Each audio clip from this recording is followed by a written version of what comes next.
लुइट पोरिया, राय जोलोई,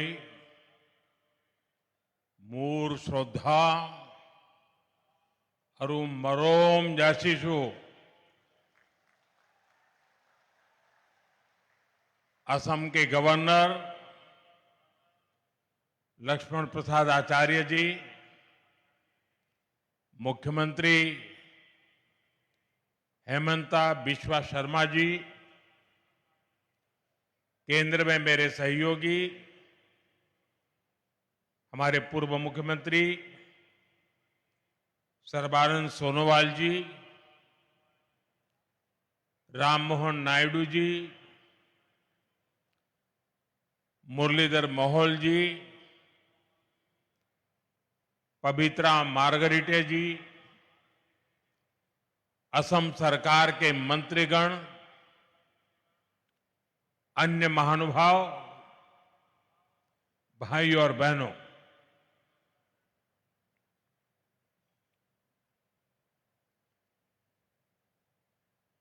मैं अपना भाषण शुरू करूं उससे पहले मैं आप सबसे एक प्रार्थना करता हूं। ये आज विजय का आज का जो दिवस है एक प्रकार से विकास के उत्सव का दिवस है और ये सिर्फ असम नहीं, पूरे नॉर्थ ईस्ट के विकास का उत्सव है। और इसलिए मेरी आपसे प्रार्थना है कि अपना मोबाइल फोन निकालिए, उस पर फ्लैश लाइट चालू कीजिए और सबके सब इस विकास उत्सव में भागीदार बनिए। हर एक के मोबाइल फोन का लाइट जलना चाहिए। देखिए, तालियों की गूंज से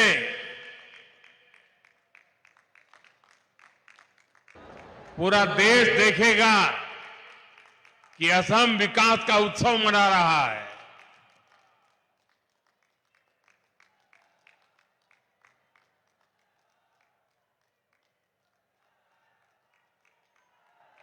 जब विकास का प्रकाश पहुंचता है तो जिंदगी की हर राह नई ऊंचाइयों को छूने लग जाती है। बहुत बहुत धन्यवाद सबका।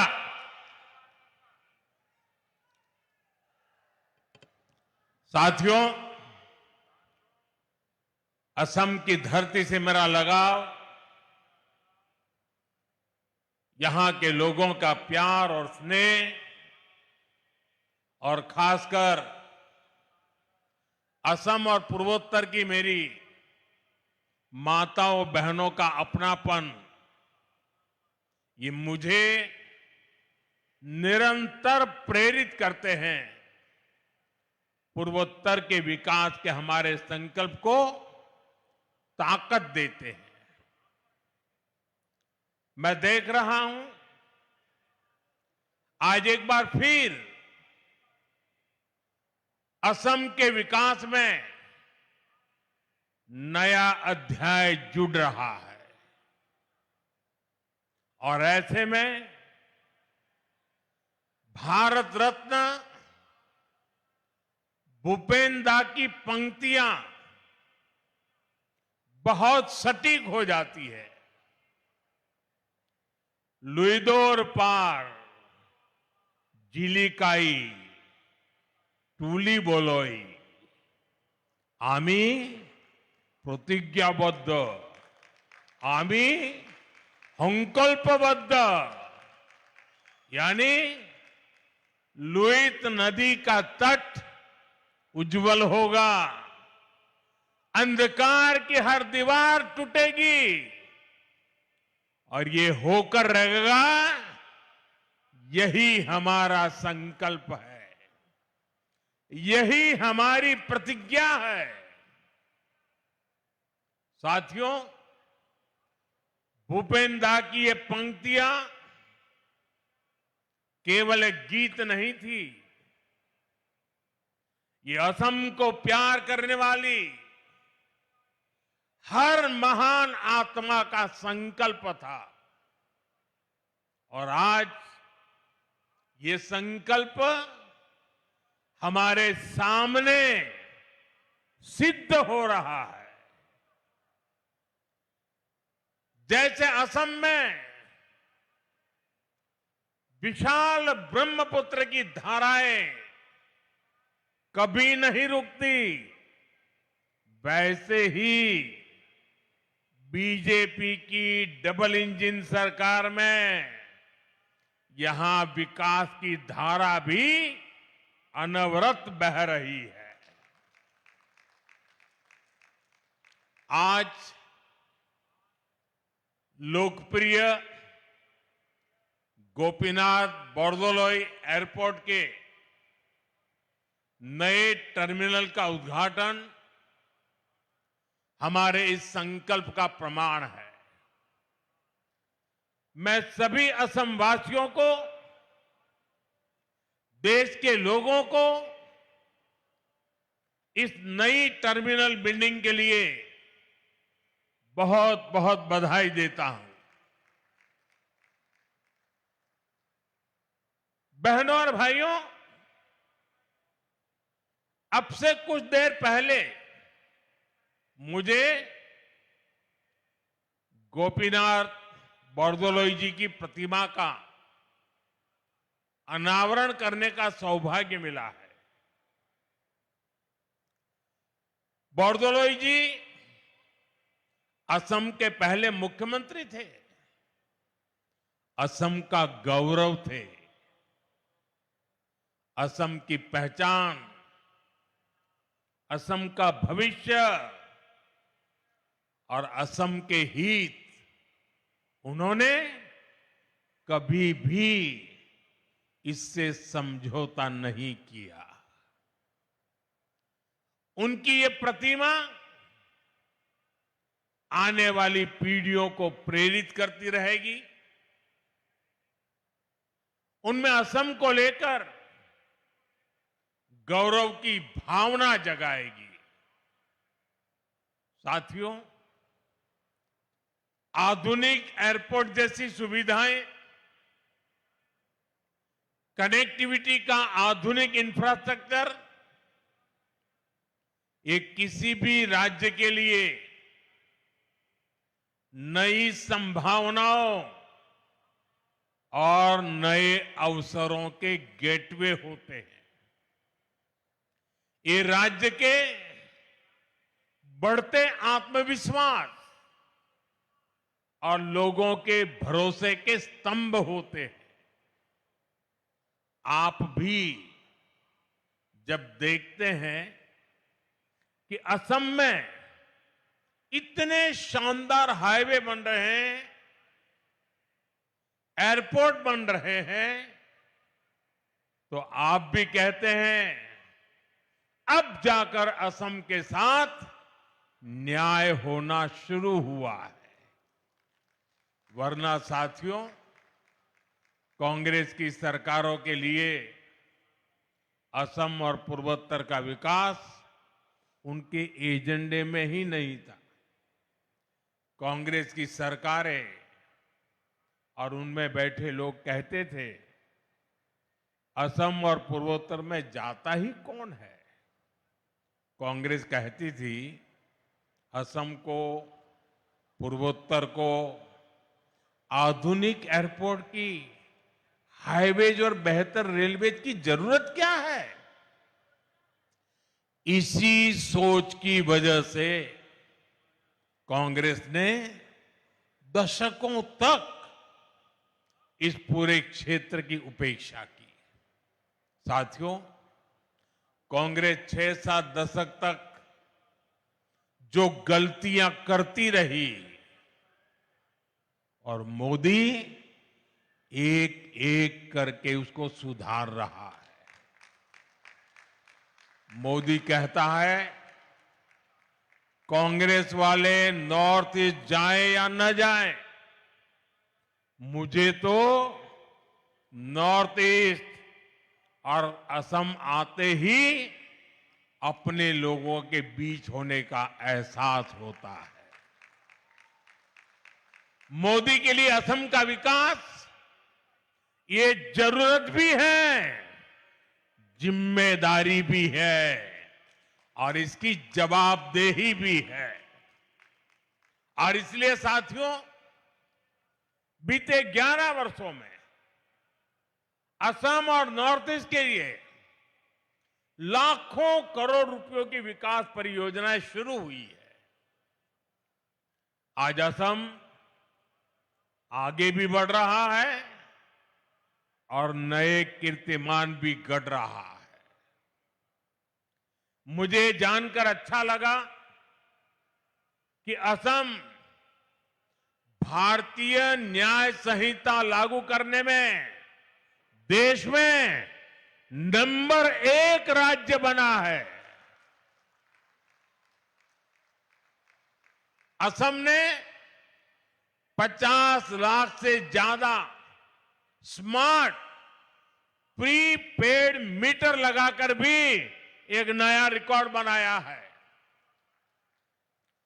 कांग्रेस के समय में असम में बिना पर्ची, बिना खर्ची के सरकारी नौकरी मिलना असंभव था, लेकिन आज यहां हजारों युवाओं को बिना पर्ची, बिना खर्ची नौकरी मिल रही है।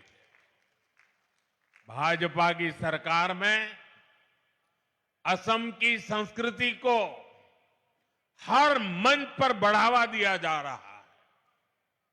मैं भूल नहीं सकता जब पिछले साल 13 अप्रैल को गुवाहाटी स्टेडियम में 11,000 से ज्यादा कलाकारों ने एक साथ बिहू नृत्य किया था।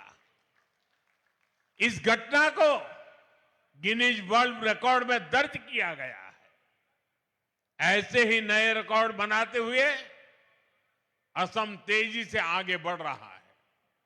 साथियों, अब इस नई टर्मिनल बिल्डिंग से गुवाहाटी और असम की क्षमता और ज्यादा बढ़ जाएगी।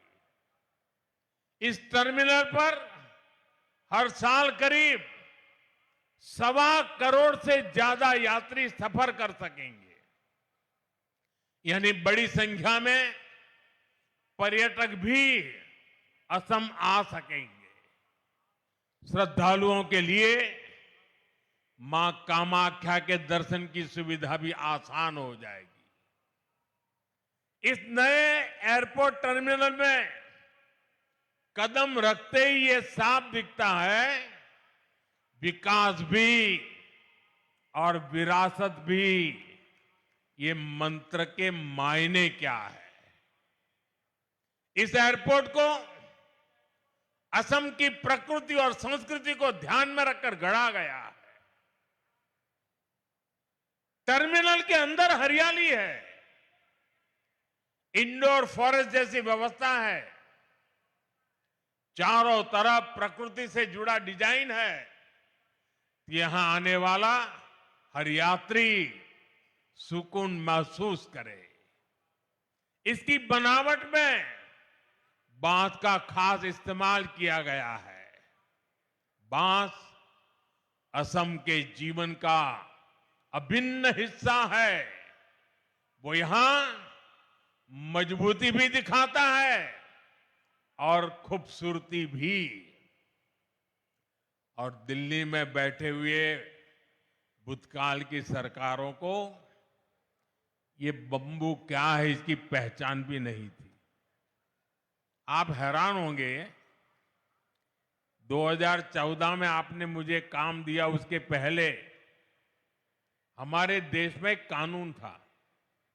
ये कानून ऐसा था कि आप बंबू को काट नहीं सकते। अब कोई मुझे समझाए भाई, क्यों? क्योंकि उन्होंने कह दिया बंबू एक ट्री है, वृक्ष है, और जब एक बार वृक्ष कह दिया तो फिर सारे दरवाजे बंद हो गए। जबकि बाम्बू दुनिया मानती है कि ये एक पौधा है, और हमने कानून हटाया और ग्रास की कैटेगरी में जो सचमुच में बंबू की पहचान है उसमें लाया और तब जाकर के आज ये बांबू से इतनी बड़ी भव्य इमारत निर्माण हुई है। और आज अगर आप सोशल मीडिया देखोगे तो दुनिया भर में भारत के एयरपोर्ट की रचनाओं की चर्चा हो रही है। साथियों, इंफ्रास्ट्रक्चर के इस विकास का बहुत बड़ा संदेश भारत की विकास यात्रा की पहचान बन रहा है। इससे उद्योगों को बढ़ावा मिलता है, निवेशकों को कनेक्टिविटी का भरोसा मिलता है, लोकल प्रोडक्ट्स को दुनिया भर में पहुंचाने का रास्ता खुलता है और सबसे बड़ा भरोसा उस युवा को मिलता है जिसके लिए नए अवसर पैदा होते हैं। और इसलिए आज हम असम को असीम संभावनाओं की इस उड़ान पर आगे बढ़ते देख रहे हैं। साथियों, आज भारत को देखने का दुनिया का नजरिया बदला है और भारत की भूमिका भी बदली है। भारत अब दुनिया की तीसरी सबसे बड़ी अर्थव्यवस्था बनने जा रहा है। 11 साल के भीतर भीतर ये कैसे हुआ? साथियों, इसमें बहुत बड़ी भूमिका आधुनिक इंफ्रास्ट्रक्चर के विकास की है। भारत 2047 की तैयारी कर रहा है। विकसित भारत के संकल्प को सिद्ध करने के लिए हम इंफ्रास्ट्रक्चर पर फोकस कर रहे हैं और सबसे अहम बात यह है कि विकास के इस महान अभियान में देश के हर राज्य के हर क्षेत्र की भागीदारी है। हम पिछड़ों को प्राथमिकता दे रहे हैं। देश का हर राज्य एक साथ प्रगति करे और विकसित भारत के मिशन में अपना योगदान दे। हमारी सरकार इस दिशा में काम कर रही है और मुझे खुशी है कि आज असम और पूर्वोत्तर हमारे इस मिशन का नेतृत्व कर रहे हैं। हमने एक्ट ईस्ट पॉलिसी के जरिए पूर्वोत्तर को प्राथमिकता दी और आज हम असम को भारत के ईस्टर्न गेटवे के रूप में उभरता देख रहे हैं। असम भारत को आसियान देशों से जोड़ने के लिए ब्रिज की भूमिका निभा रहा है। ये शुरुआत अभी बहुत आगे तक जाएगी और असम कई क्षेत्रों में विकसित भारत का इंजन बनेगा। साथियों, आज असम और पूरा नॉर्थ ईस्ट भारत के विकास का नया प्रवेश द्वार बन रहा है। मल्टी मॉडल कनेक्टिविटी के संकल्प ने इस क्षेत्र की दिशा और इसकी दशा दोनों बदली है।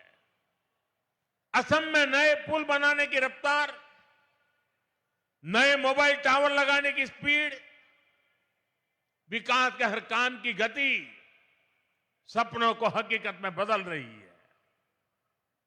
ब्रह्मपुत्र पर बने पुलों ने असम की कनेक्टिविटी को नई मजबूती और नया आत्मविश्वास दिया है।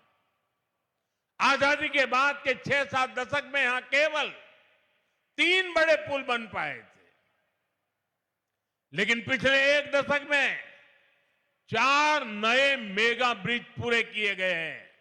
इनके अलावा कई ऐतिहासिक परियोजनाएं आकार ले रही है। बोगीबील और ढोला सदिया जैसे सबसे लंबे पुलों ने असम को रणनीतिक रूप से और अधिक सशक्त बना दिया है। रेलवे कनेक्टिविटी में भी एक क्रांतिकारी बदलाव आया है। बोगीबील ब्रिज के शुरू होने से अपर असम और देश के बाकी हिस्सों के बीच की दूरी सिमट गई है। गुवाहाटी से न्यू जलपाईगुड़ी तक चलने वाली वंदे भारत एक्सप्रेस ने यात्रा के समय को कम कर दिया है। देश में वाटरवेज के विकास का फायदा भी असम को मिल रहा है। कार्गो ट्रैफिक में 140% की बढ़ोतरी हुई है। इस बात का प्रमाण है कि ब्रह्मपुत्र केवल नदी नहीं बल्कि आर्थिक शक्ति का प्रवाह है। पान्नू में पहली शिप रिपेयर सुविधा विकसित हो रही है। वाराणसी से डिब्रूगढ़ तक चलने वाली गंगा विकास क्रूज को लेकर उत्साह है। इसे north east global cruise tourism के मानचित्र पर स्थापित हो गया है। साथियों, कांग्रेस की सरकारों ने असम और पूर्वोत्तर को विकास से दूर रखने का जो पाप किया था, उसका बहुत बड़ा खामियाजा देश की सुरक्षा, एकता और अखंडता को उठाना पड़ा। कांग्रेस की सरकारों में हिंसा का दौर दशकों तक फलता फूलता रहा। हम केवल 10-11 साल के भीतर उसे खत्म करने की तरफ बढ़ रहे हैं। पूर्वोत्तर में पहले जहां हिंसा और खून खराबा होता था, आज वहां 4G और 5G टेक्नोलॉजी से डिजिटल कनेक्टिविटी पहुंच रही है। जो जिले कभी हिंसाग्रस्त माने जाते थे, आज वो आकांक्षी जिलों के रूप में विकसित हो रहे हैं। आने वाले समय में यही इलाके इंडस्ट्रियल कॉरिडोर भी बनेंगे। इसलिए आज नॉर्थ ईस्ट को लेकर एक नया भरोसा जगा है। हमें इसे और मजबूती देनी है।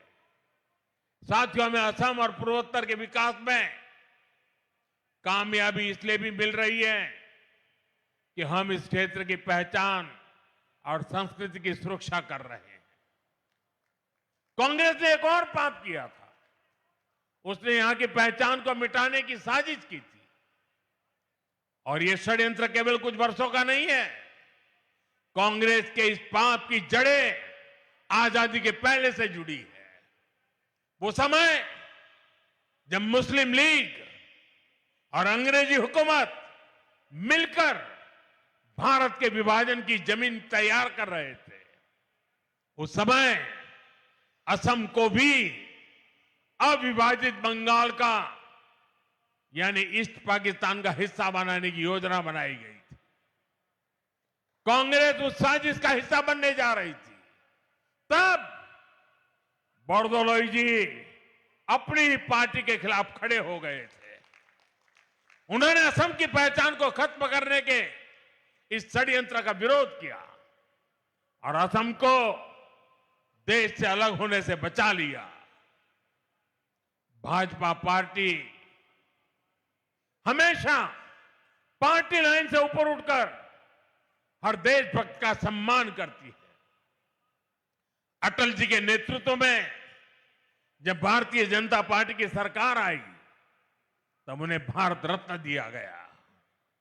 भाइयों बहनों, बोरदोलोई जी ने आजादी के पहले तो आसाम को बचा लिया था, लेकिन उनके बाद कांग्रेस ने फिर से असम विरोधी और देश विरोधी काम शुरू कर दिए। कांग्रेस ने अपना वोट बैंक बढ़ाने के लिए मजहबी तुष्टीकरण के षड्यंत्र रचे। बंगाल और असम में अपने वोट बैंक वाले घुसपैठियों को खुली छूट दी गई है। यहां की डेमोग्राफी को बदला गया है। इन घुसपैठियों ने हमारे जंगलों पर कब्जा किया, हमारी जमीनों पर कब्जा किया। इसका नतीजा यह हुआ कि पूरे असम की सुरक्षा और पहचान दांव पर लग गई है।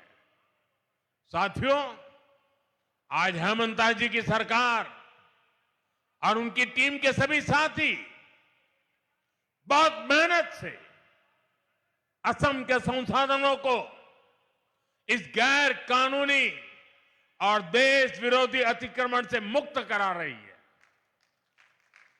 असम के संसाधन असम के लोगों के काम आए, इसके लिए हर स्तर पर काम हो रहा है। केंद्र सरकार ने भी घुसपैठ रोकने के लिए सख्ती की है। अवैध घुसपैठियों को बाहर निकालने के लिए उनकी पहचान भी कराई जा रही है। लेकिन भाइयों बहनों, कांग्रेस पार्टी और इंडी गठबंधन के लोग खुलकर देश विरोधी एजेंडों पर उतर आए हैं। देश का सुप्रीम कोर्ट तक घुसपैठियों को बाहर करने की बात कर चुका है, लेकिन ये लोग घुसपैठियों के बचाव में बयानबाजी कर रहे हैं। इनके वकील कोर्ट में घुसपैठियों को बचाने की पैरवी कर रहे हैं। चुनाव आयोग निष्पक्ष चुनाव के लिए एसआईआर की प्रक्रिया कर रहा है, तो इन लोगों को देश के हर कोने में तकलीफ हो रही है। ऐसे लोग असमिया भाई बहनों के हितों को नहीं बचाएंगे। ये लोग आपकी जमीन और जंगलों पर किसी और का कब्जा होने देंगे। इनकी देश विरोधी मानसिकता पुराने दौर की हिंसा और अशांति वाले हालात पैदा कर सकती है।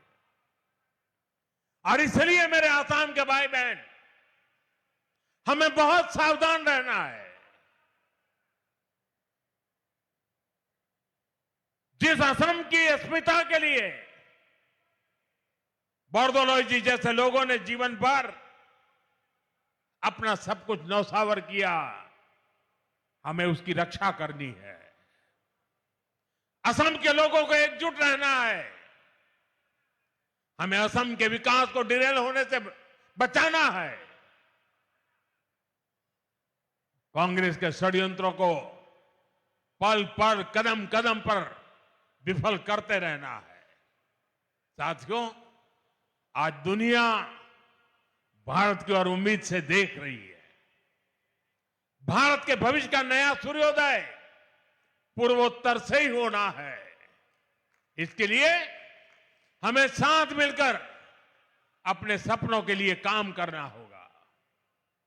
हमें असम के विकास को सबसे आगे रखकर चलना होगा।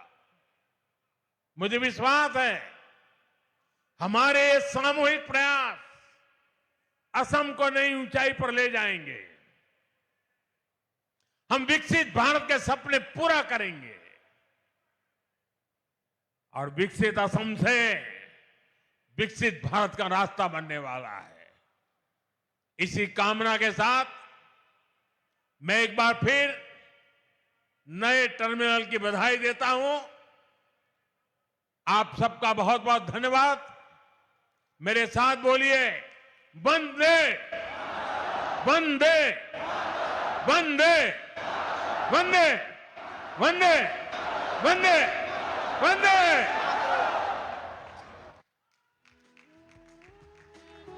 महोदय, आपके साथ गर्भित और मार्गदर्शन